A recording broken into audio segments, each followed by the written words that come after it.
Hi everybody! Welcome back to another gardener's video, Waterloo Gardener's video. Today we are so fortunate to have Nancy with us. She is the owner of Nancy's Creation and Seeds. Hi Nancy! Hello. How's everybody doing? Thank you so much for joining us today. I am so excited to talk about plants and seeds.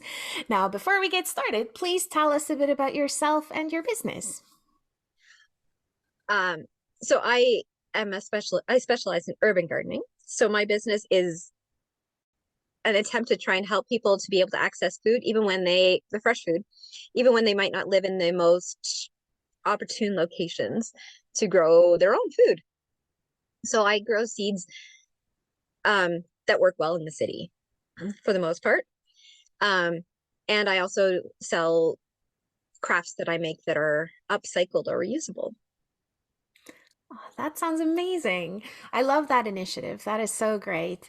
And I read a statistic that said, in the 1950s or so, almost all the people grew their own food. And now it is less than a percentage of people who grow their own food or even know how to grow their own food.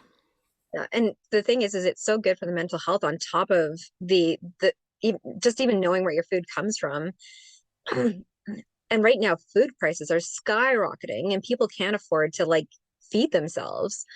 And a package of seeds costs a fraction of the cost of any food you can buy in the grocery store. Absolutely. And I think even for my children, my girl, she loves gardening and vegetables. And she's like, Mom, this takes so long just to grow carrots. I'm like, yeah, so you should appreciate all of the resources and the time that goes into manufacturing or, to plant all of these vegetables. So you're absolutely right, making that connection of where it starts and where it ends up. And it makes them appreciate the food that they do have, and even more so if they can grow it themselves. Oh yeah, very true. And just seeing how it grows and they actually have done studies that children who are exposed to even just a small kitchen garden, excuse me, sorry, even just a small kitchen garden, they have higher rates of actually eating more vegetables and healthy foods than people who don't, or like children who aren't exposed to a garden, even if it's just a small garden. That makes absolutely perfect sense. And you can just think of all the plastic waste that you save now that you say that you use upcycled products and recycling. There's so much that goes into this from a sustainability perspective, too. That's very true. Very true. Very nice. And Okay. rescuing things that don't go to the dump. Exactly, exactly. And creating beautiful things from Yes, beautiful things. junk. Now, you mentioned a kitchen garden. Can you tell us a bit about that? Like what would that look like? Well, everybody's kitchen garden looks different. That's kind of the thing, I think, especially now with the cities getting as unusual. Like people rent houses instead of buying a house. And so if you have a house and you have a landlord, you may not be able to plant a traditional row garden like you would have had in the past. But kitchen gardens usually tend to be just something that have the little bit of food and vegetables that you can eat just as your family, right? So kitchen gardens can be anything from having a couple planter pots in your backyard to a big half a backyard type of garden. I mean, really, but um, just as everybody has some space that they can use. I've collected even seeds that work for people to grow plants inside their house if they don't have an outdoor space, That is amazing. So even if you just have a sunny windowsill and a pot, right? or a desk lamp with a daylight light bulb. Yeah. That's amazing. That is amazing. Now, how did you get started in this business?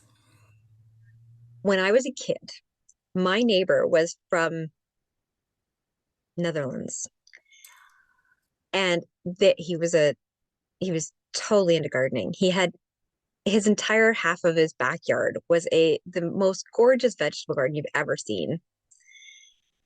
And my family was not gardeners, or we're not gardeners. They did that was not their thing.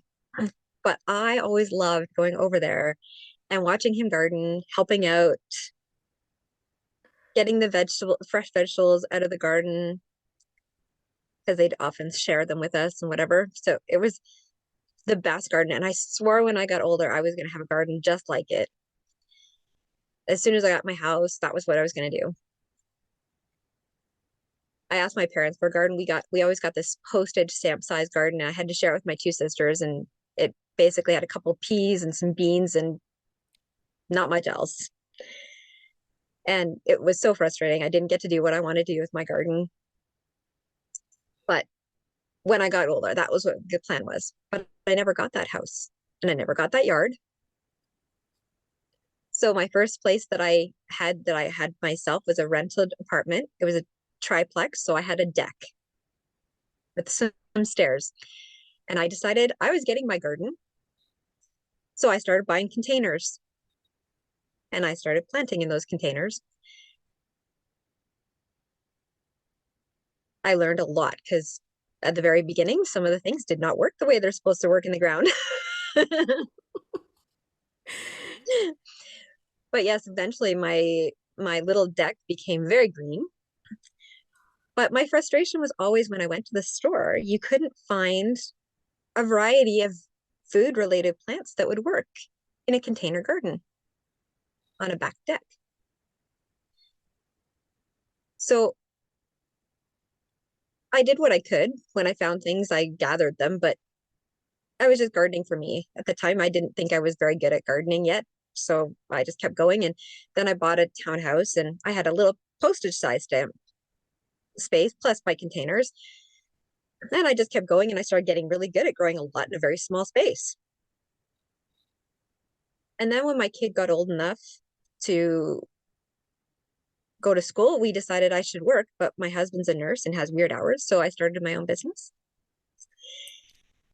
And I brought seeds for market research to see if anybody would buy them. And there was so much interest in seeds that I realized this was the thing, not my crafts. The seeds were the thing that everybody liked. And I liked that better than the crafts anyway. So that worked really well for me. And as I went along selling the seeds, I realized that the biggest gap in the market is those of us who try to garden in the city and can't access a variety. There's a biodiversity issue. You can't find varieties Mhm. half the time of different things. If you go to the regular nurseries, you get the same five types of tomatoes, or you know, every year it's always the same kinds. And you don't get the unusual plants that will grow specifically in smaller spaces.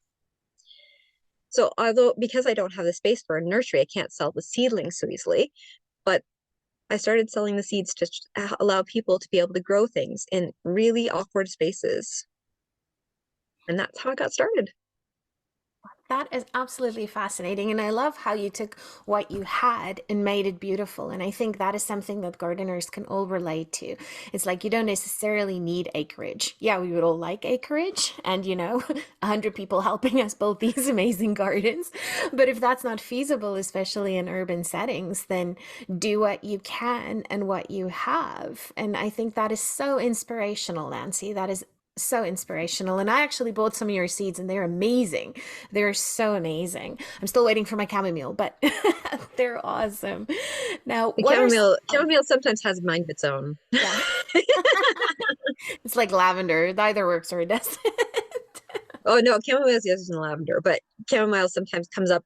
You think it's not going to come up, it's not going to come up, and then suddenly it's there, and like, what? Like what happened?